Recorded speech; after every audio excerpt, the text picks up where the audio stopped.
ganyan kahirap ang inaabot ng mga ating mangingisda bago makakuha ng isang alimango yan o katang? Yung kasag, mga kasag.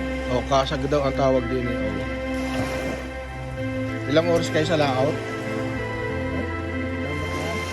Oh. Anak yan imagdamag nila ya. Oh, tingnan mo yan ang nakakuha ng apat. Ganyan ang apat na piraso.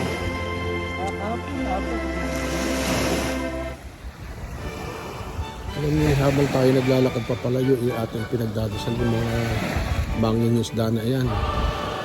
Yung ating pinagdadasal na pagpalain at dumami ang kanilang mga anak. Maniwala na kayo. Awa-awa, kahabag-habag ang ating mga mangingisda.